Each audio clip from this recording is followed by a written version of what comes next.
Hello everyone, this is Deepanjali Dwivedi and welcome to my YouTube channel chemistry की ABCD।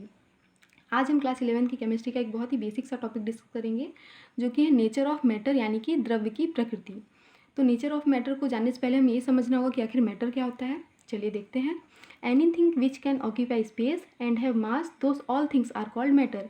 यानी कि वो सारी चीज़ें जो स्पेस को ऑक्यूपाई करती हैं, स्थान घेरती हैं और जिनका कुछ मास होता है यानी कुछ द्रव्यमान होता है, वो सारी चीज़ें क्या कहलाएंगी? मैटर कहलाएंगी। एग्जाम्पल में पेन, पेपर, टेबल, चेयर, ऐसी बहुत सारी चीज़ें हम देख सकते हैं। अब हम देखते हैं क्लासिफिकेशन ऑफ मैटर, यानी कि हम मैटर को कितने प्रकार से वर्गीकृत कर सकते हैं। तो सबसे पहले हम देखेंगे फिजिकल क्लासिफिकेशन, उसके बाद केमिकल क्लासिफिकेशन। फिजिकल क्लासिफिकेशन यानी कि भौतिक वर्गीकरण और केमिकल क्लासिफिकेशन मतलब रासायनिक वर्गीकरण। फिजिकल क्लासिफिकेशन में हम किसी भी मैटर के स्टेट्स के बारे में पढ़ते हैं, मतलब उसकी अवस्थाओं के बारे में पढ़ते हैं।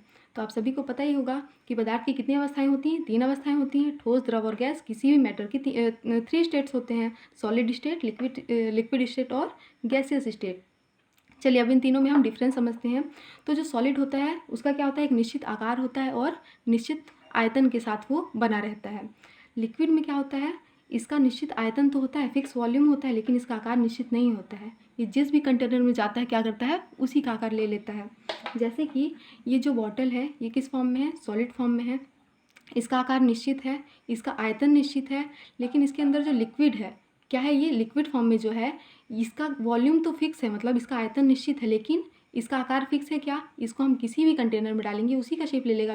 अभी ये इस बॉटल में इस बॉटल का शेप लिया हुआ है, दूसरे कंटेनर में डालेंगे दूसरे कंटेनर का शेप ले लेगा। इसलिए लिक्विड का शेप निश्चित नहीं होता है, आकार निश्चित नहीं होता है।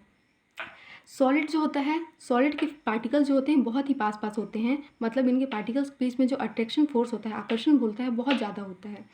इसलिए ये एकदम टाइटली एक दूसरे को पकड़े हुए होते हैं।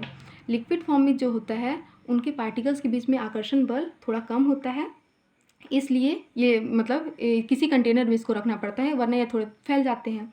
जो गैस होते हैं उनके पार्टिकल्स के बीच में आकर्षण बहुत कम होता है, इसलिए इसे हमें बंद कंटेनर में रखना पड़ता है, वरना ये क्या होंगे? अपने से एक दूसरे से दूर दूर भाग जाएंगे। इसलिए इसे कंट्रोल करना हमारे लिए थोड़ा सा मुश्किल हो जाता है। अब चलिए हम देखते हैं केमिकल क्लासिफिकेशन, यानी कि रासायनिक वर्गीकरण। तो रासायनिक वर्गीकरण को हम लोग फिर से 2 पार्ट में डिवाइड कर सकते हैं। पहला क्या है? प्योर सब्सटेंस यानी कि शुद्ध पदार्थ, और दूसरा होता है मिक्सचर यानी कि मिश्रण। तो ऐसे पदार्थ जिनको हम उससे छोटे रूप में नहीं तोड़ सकते हैं, ठीक है, उन्हें क्या बोलेंगे हम लोग? शुद्ध पदार्थ या प्योर सब्सटेंस। जैसे कि सोना, चांदी, आयरन की शीट, ये सब क्या होते हैं? प्योर होते हैं। सोने को हम लोग उससे छोटे भाग में नहीं तोड़ सकते हैं। फिर प्योर सब्सटेंस को हम लोग फिर से 2 पार्ट में डिवाइड करेंगे। पहला होता है एलिमेंट यानी कि तत्व, और दूसरा होता है कंपाउंड यानी यौगिक। एलिमेंट क्या होता है? अच्छा, पीरियोडिक टेबल के बारे में आपसे भी जानते हैं, आवर्त सारणी। आवर्त सारणी में जितनी भी हाइड्रोजन, हीलियम, लिथियम ये सारे होते हैं, क्या कहलाते हैं? तत्व ही तो कहलाते हैं। वही सब क्या है? एलिमेंट है, तत्व हैं। तो क्या सिर्फ वही एलिमेंट कहलाएंगे, वही तत्व कहलाएंगे? नहीं। देखिए, अगर कोई हाइड्रोजन एटम दूसरे हाइड्रोजन एटम के साथ कंबाइन करता है, बॉन्ड बनाता है, तो क्या बनाएगा? ये एस्टो मॉलिक्यूल बनाएगा, ये भी एलिमेंट कहलाएगा। ऑक्सीजन का ऑक्सीजन के साथ बॉन्ड बनाएगा, तो ये जो O2 मॉलिक्यूल बनाएगा, ये भी क्या कहलाएगा? एलिमेंट कहलाएगा। कहने का मतलब ये है कि अगर सेम एटम या सेम परमाणु, एक जैसे परमाणु एक दूसरे के साथ मिलकर कोई मॉलिक्यूल बनाते हैं, कोई अणु बनाते हैं, तो वो भी क्या कहलाएंगे? एलिमेंट ही कहलाएंगे, ठीक है। अब एलिमेंट को हम लोग 2 प्रकार से फिर से देखते हैं। पहला क्या होता है? मेटल यानी कि धातु, और दूसरा क्या होता है? नॉन मेटल यानी अधातु। तो धातु का सबसे पहला गुण तो ये आप सभी जानते हो, मैक्सिमम धातु क्या होते हैं? कठोर होते हैं, सॉलिड फॉर्म में होते हैं।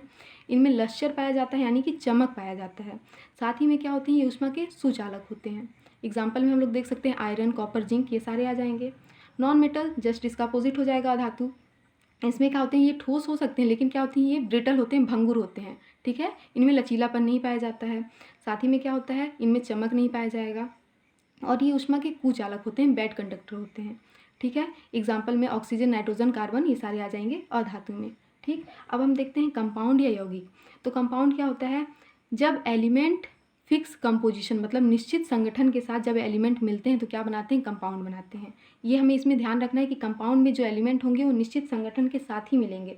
जैसे कि H2 आप सभी जानते हैं क्या होता है? वाटर होता है, पानी होता है। हम वर्ल्ड में कहीं भी चले जाएं, H2O हमें इसी फॉर्म में देखने को मिलेगा, मतलब हाइड्रोजन का 2 एटम ऑक्सीजन के 1 एटम के साथ कंबाइन करके H2O मॉलिक्यूल बनाता है। ऐसे ही CO2 जो होता है हमेशा CO2 इसी फॉर्म में रहता है। कभी इसका कंपोजिशन चेंज होता है क्या? इसका संगठन चेंज होता है? नहीं। तो ये सब क्या कहलाएंगे? यौगिक कहलाएंगे। मतलब निश्चित संगठन के साथ मिले तत्व को ही क्या बोलते हैं हम लोग? यौगिक बोल देते हैं। अब यौगिक यानी कंपाउंड को हम लोग फिर से 2 पार्ट में डिवाइड कर सकते हैं। पहला क्या है, ऑर्गेनिक कंपाउंड कार्बनिक यौगिक, और दूसरा क्या है, इनऑर्गेनिक कंपाउंड यानी कि अकार्बनिक यौगिक। तो इसमें तो नाम से पता चल रहा है कार्बनिक यौगिक मतलब कार्बन होगा, तो क्या सारे कार्बन प्रेजेंट यौगिक कार्बनिक यौगिक कहलाए जाएंगे? नहीं, ऐसा नहीं होता है। देखिए, किसी भी यौगिक में अगर कार्बन और हाइड्रोजन के बीच में क्या है, बॉन्ड बना हुआ है, तभी वो कार्बनिक कहलाएगा। ठीक है, सिर्फ कार्बन है तो वो कार्बनिक नहीं कहलाएगा, कार्बन और हाइड्रोजन के बीच में बॉन्ड होना चाहिए उसमें। और जितने भी यौगिक जिसमें कार्बन और हाइड्रोजन के बीच में बॉन्ड नहीं हो, क्या हो जाएंगे, अकार्बनिक हो जाएंगे, सिंपल। जैसे कि CO2 जो होता है, इसमें कार्बन प्रेजेंट है लेकिन हाइड्रोजन नहीं है ना, इसलिए क्या कहलाएगा, अकार्बनिक कहलाएगा। ठीक है, तो कार्बन हाइड्रोजन के बीच में बॉन्ड है तो वो कहलाएगा कार्बनिक यौगिक, और बॉन्ड नहीं है तो क्या कहलाएगा, अकार्बनिक यौगिक। ठीक, अब हम देखते हैं मिक्सचर यानी कि मिश्रण। तो देखिए, जब एलिमेंट क्या थे, निश्चित संगठन के साथ मिल रहे थे तो क्या बना रहे थे, यौगिक। जब ये अनिश्चित संगठन के साथ मिलते हैं, मतलब इनका कंपोजिशन फिक्स नहीं होता है, तब वो क्या बनाते हैं, मिश्रण बनाते हैं। ठीक है, मतलब मिश्रण में हमें मात्रा भिन्न भिन्न हो सकती है। ठीक है, इनका संगठन निश्चित नहीं होता है। मिश्रण को हम लोग फिर से, जैसे हम लोग नॉर्मली क्या करते हैं, चाय बनाते हैं, उसमें लोग चाय पत्ती शक्कर ये सब का कोई फिक्स कंपोजिशन नहीं होता है, कभी ज़्यादा कभी कम, इतना चल जाता है ना, तो इसे हम क्या बोलते हैं, मिश्रण बोल देते हैं। ठीक, अब मिश्रण को हम लोग 2 पार्ट में डिवाइड करेंगे। पहला क्या है, होमोजीनियस मिक्सचर यानी कि समांगी मिश्रण, और दूसरा होता है हेट्रोजीनियस मिक्सचर यानी कि विषमांगी मिश्रण। तो होमो मतलब होता है एक जैसा, एक दूसरे में ऐसे मिल जाना कि हम पता न लगा पाए इसमें क्या मिला हुआ है। जैसे नॉर्मली हम नमक और पानी का विलयन बनाएं तो उसमें हम देख कर जान पाएंगे क्या कि पानी के साथ क्या मिला हुआ है, नहीं, क्योंकि नमक पानी के साथ इतना अच्छे से मिल जाता है कि उससे हम आइडेंटिफाई नहीं कर सकते हैं। तो क्या हो जाएगा, होमोजीनियस मिक्सचर। हेट्रोजीनियस मिक्सचर क्या होता है, जब 2 पदार्थ का ऐसा मिश्रण बने जो हमें अलग अलग दिखे और उसे हम आसानी से अलग भी कर सकें। तो ये क्या हो जाएगा, जैसे हम लोग यहाँ पानी लिए हैं, इसमें क्या डाल दिए, तेल डाल दिए, ऑयल डाल दिए, तो इसका एक अलग लेयर बन जाता है ना। तो ये क्या हो जाता है, कौन सा मिक्सचर है, तो ये मिश्रण है, लेकिन कौन सा मिश्रण है, सॉरी, हेट्रोजीनियस मिक्सचर यानी कि विषमांगी मिश्रण है। तो इसे हम आसानी से अलग कर सकते हैं, तेल को ऊपर से और पानी नीचे ही रह जाएगा। तो ये होता है हेट्रोजीनियस मिक्सचर। तो thank you so much, I hope आप लोग को समझ में आया होगा।